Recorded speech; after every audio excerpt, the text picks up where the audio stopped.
राजकीय नेत्यांनी धर्मसत्तेचा आश्रय घेणं नवं नाहीये। आताही जेव्हा धनंजय मुंडे राजकीय अडचणीत सापडले तेव्हा भगवानगडाचे महंत नामदेव शास्त्री हे धनंजय मुंडेंच्या पाठीशी उभे राहिलेत। धर्मसत्तेचा आधार घेणारे हे एकमेव नेते नाहीयेत। यापूर्वीही जे नेते राजकीय दृष्ट्या अडचणीत आले त्या नेत्यांनी जाती धर्माचा आधार घेत दबाव निर्माण करण्याचा प्रयत्न केला। बघूया।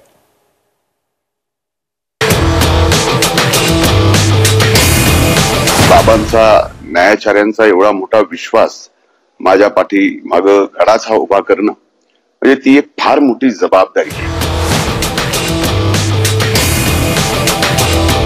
बंधूंनो, मी मागासवर्गीय कुटुंबातून, विमुक्त भटक्या कुटुंबातून ओबीसीचं नेतृत्व करणारा एक कार्यकर्ता आहे।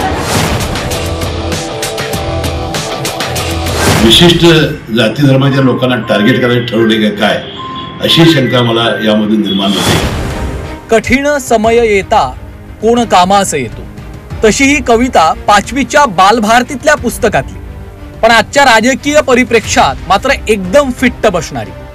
राजकारणात जात धर्म आणू नये असं राज्यशास्त्रात सांगितलं जातं, पण सध्याचं राजकारण पाहता राजकारण आणि धर्माची सांगड घालून राजकीय नेते राजकारण करताना दिसतात। राजकीय नेता हा कुठल्याही एका समाजाचा नसावा असा लोकशाहीचा अलिखित नियम आहे। तशी शपथच लोकप्रतिनिधींना दिली जाते, पण सामाजिक ध्रुवीकरणाच्या आजच्या काळात जात धर्माची ढाल करणार नाहीत तर नेते कसले।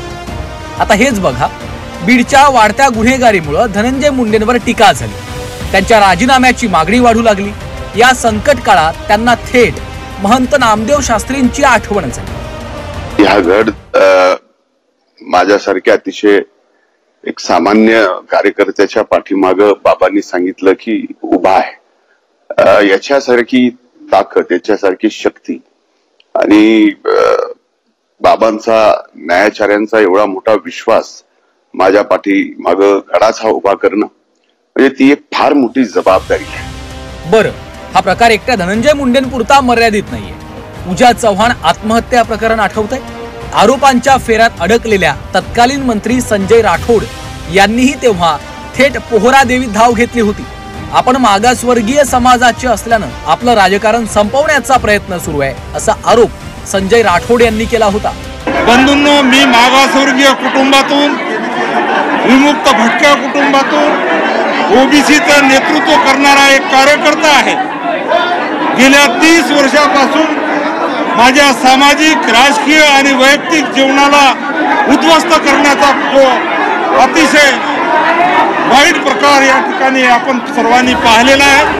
फडणवीस सरकारमध्ये संजय राठोड यांची वर्णी लागणार नाही अशी चर्चा सुरू झाल्यानंतर यात संजय राठोडांसाठी काहींनी समाजाच्या शिडीचा बेधडक वापर करू दिला होता। जातीचं तर झालं, आता धर्माचं बोलूया। राष्ट्रवादीचे नेते आणि वैद्यकीय शिक्षण मंत्री हसन मुश्रीफ यांच्या विरोधात ईडी कारवाई सुरू झाली तेव्हा देखील हसन मुश्रीफांनी थेट अल्पसंख्याक कार्ड उपसलं। आपण अल्पसंख्याक असल्यानंच आपल्याला टार्गेट केलं जातंय असा दावा तेव्हा करण्यात आला होता। जर आपल्याला राजकारणामध्ये अशा पद्धतीने जर कारवाया होणार असतील तर याचा सर्वत्र निषेधच झाला पाहिजे। पहिल्यांदा नवाब मलिक झाले, आता माझ्यावर कारवाई होणार आहे। आता किरीट सोमय्या म्हणतात की असलम शेख, म्हणजे विशिष्ट जाती धर्माच्या लोकांना टार्गेट करायचे ठरवले काय अशी शंका मला यामधून निर्माण होते। जाती धर्माचे समूह राजकीय नेत्यांच्या आश्रयाला असतात, पण जेव्हा नेत्याचं राजकारण धोक्यात येतं तेव्हा जाती धर्माची ढाल पुढे करण्याचा नवा ट्रेंड आता रुजू होऊ पाहतोय। राजसत्ता आणि धर्मसत्ता एकमेकांना पूरक असणं लोकशाहीला मारक होऊ लागलंय। ग्रामीण महाराष्ट्रात जातीसाठी माती खावी अशी म्हण वापरली जाते, अर्थात आपल्या माणसांसाठी उभं राहावं या उद्देशाने। पण राजकीय आयुष्यात माती खाल्ल्यानंतर काहींना जात आठवते तेव्हा मात्र बालभारतीची तीच कविता पुन्हा एकदा कानात रुंजी घालते।